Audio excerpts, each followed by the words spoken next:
Ciao a tutti, acquisti di Natale 2022, ho un po' di roba, quindi ho deciso di andare in ordine prettamente alfabetico per editore, quindi cominciamo con la lettera A di Astorina, il che significa ovviamente Diabolic. Questo è il cofanetto degli inediti 2021. Astorina fa una cosa molto intelligente, molto interessante, che è raccogliere tutti gli invenduti resi da edicola dell'anno e farci il cofanetto. Ed è anche conveniente perché se acquisti il cofanetto praticamente 2 numeri sono gratis. Questo, come detto, è il cofanetto degli inediti 2021. C'è anche il numero 12 che non era nel cofanetto perché non ci stava, perché veniva venduto con questo volumetto dedicato al dietro le quinte del film. Ora vi faccio vedere anche i numeri contenuti in questo cofanetto. Abbiamo il numero 1, Vile inganno, numero 2, In cambio di una vita, 3 Detective, Il tormento di Altea, Caccia ai diamanti,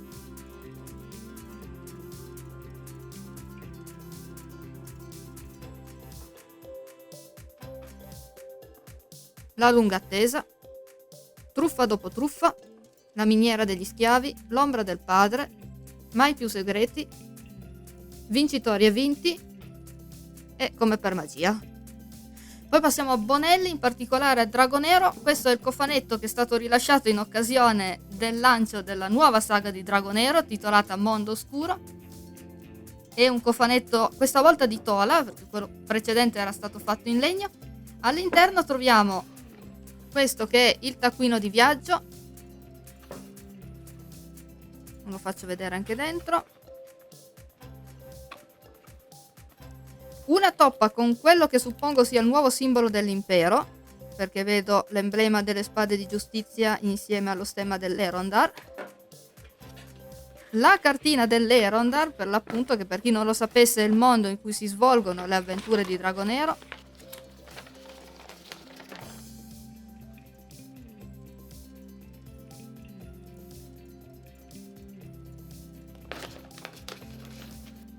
e poi abbiamo il numero effettivo di Dragonero, il numero 1 della nuova saga intitolato A guardia della notte. Qui abbiamo l'edizione variant con la copertina di Marco Checchetto. Marco Checchetto, se seguite la Marvel lo conoscete di sicuro perché è uno degli autori di punta della Casa delle Idee. Ultimamente era su Daredevil insieme a Chip Zdarsky, se non sbaglio. Comunque, poi abbiamo questa seconda variant che però è esclusiva del cofanetto, la trovate solo nel cofanetto.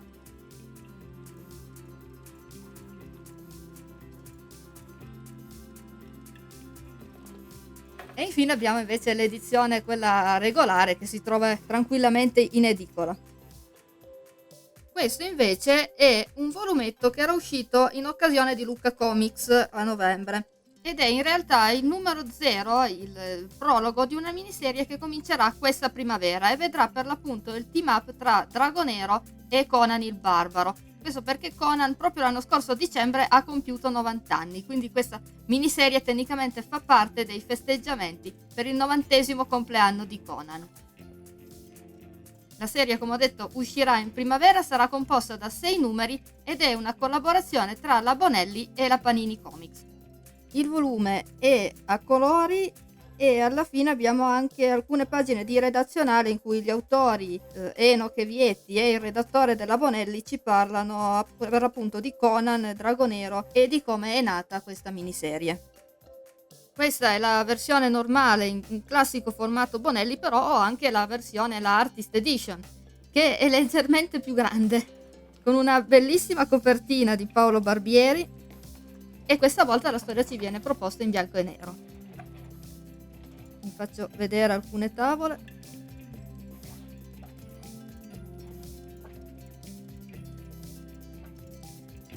E poi alla fine abbiamo i consueti redazionali che sono gli stessi che trovate anche sulla versione regolare, però con l'aggiunta di un'intervista proprio a Paolo Barbieri, correlata da schizzi e studi per la copertina che sono sempre molto interessanti. Poi, sempre per Sergio Bonelli editore, abbiamo questo bellissimo volume Giorgio Cavazzano, un veneziano alla corte del fumetto, dedicato proprio al maestro Cavazzano. Il volume è praticamente una lunghissima intervista in cui Cavazzano racconta a Francesco Verni, che è l'autore del libro, della sua vita, della sua carriera, Qui si sguazza praticamente nelle curiosità e negli aneddoti.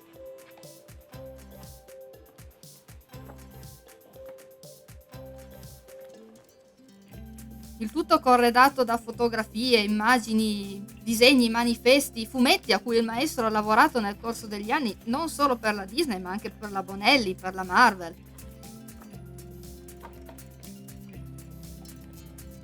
Insomma, un volume veramente bellissimo, non solo per i fan di Cavazzano, ma per gli amanti del fumetto e delle arti grafiche in generale.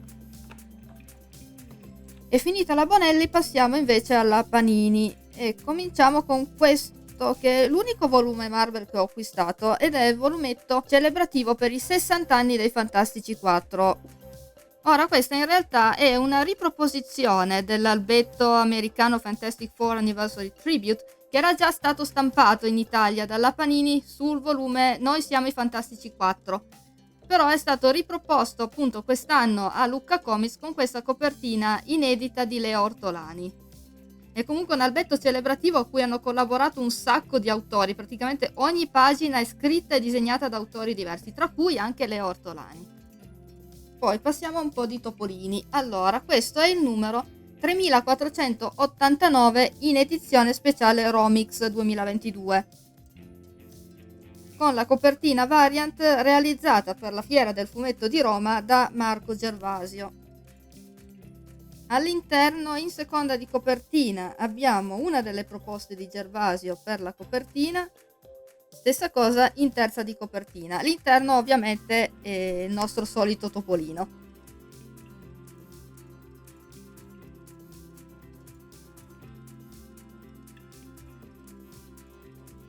Poi abbiamo il numero 3493 in edizione speciale Lucca Comics con la copertina variant realizzata da Silvio Camboni e dedicata alla storia contenuta proprio in questo numero, che è Topolino e il prigioniero di Verde Mare. Questa in realtà è una sovracoperta, adesso vi faccio vedere anche sotto com'è.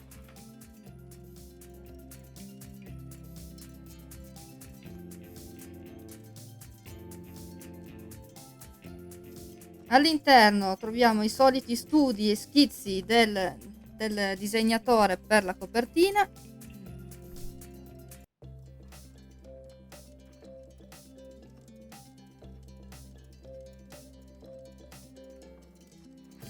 Faccio vedere bene il disegno anche della sovracoperta, eccolo qua.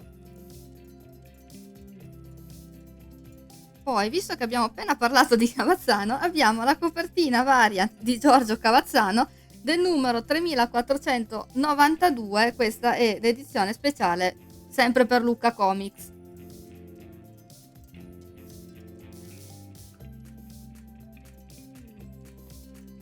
Copertina che fa riferimento alla storia Zio Paperone e lo spettro del fosso dell'agonia bianca che trovate in questo numero.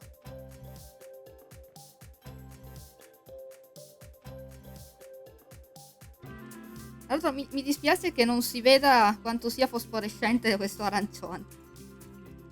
Poi abbiamo questo, che è il cofanetto che contiene le due edizioni in grande formato di Zio Paperone l'ultima avventura e il suo seguito, Zio Paperone il segreto di Cuor di Pietra. Adesso vi faccio vedere il volume all'interno.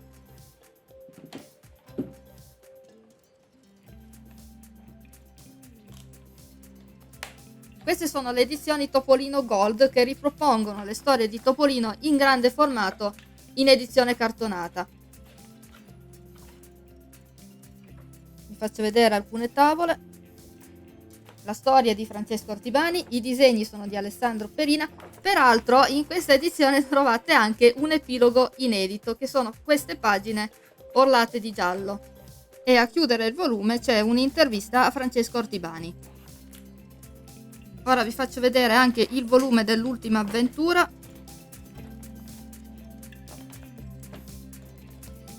Anche in questa edizione, tra l'altro, trovate delle pagine inedite.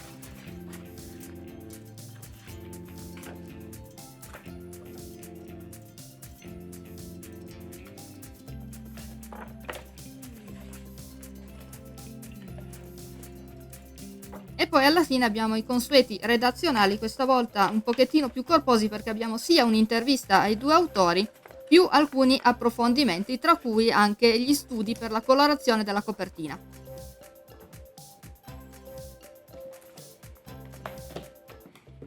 Mettiamoli a posto, così vedete anche quanto è spesso questo cofanetto. È praticamente un'arma impropria, è più spesso lui dei volumi.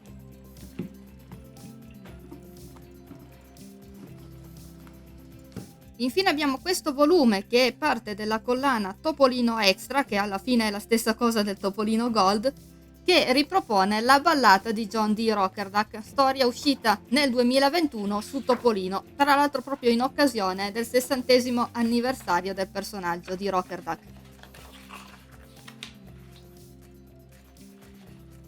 La storia è di Marco Nucci, i disegni sono di Giorgio Cavazzano. Noto un certo leitmotiv in questo video.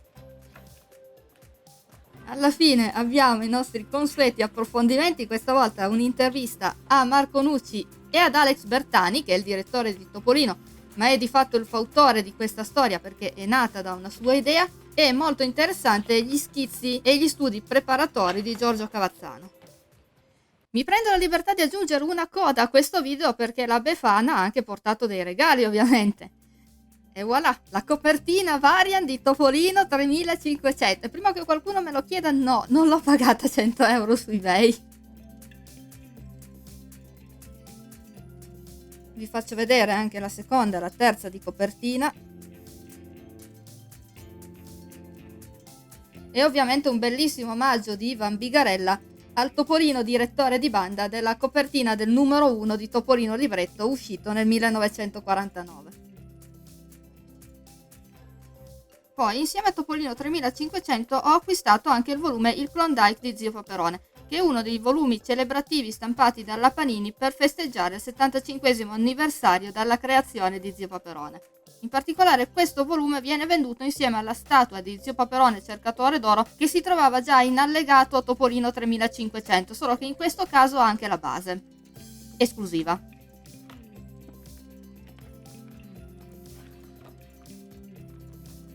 È un volume che raccoglie alcune delle più belle storie ambientate nel Klondike. Abbiamo storie di Karl Barks, ovviamente, di Fabio Celoni, di Giorgio Cavazzano. Anzi, vi dico esattamente cos'è contenuto qui. Allora, abbiamo Zio Paperone a nord dello Yukon, Zio Paperone ai tempi del Klondike, Zio Paperone e il debito d'onore, Zio Paperone e l'usurpatore del Klondike, Zio Paperone e la lunga corsa per Skagway, Zio Paperone l'oro freddo e i 3 lupi siberiani di Rodolfo Cimino, Zio Paperone e il ricordo di un giorno e Zio Paperone e la barca d'oro di Karl Barks.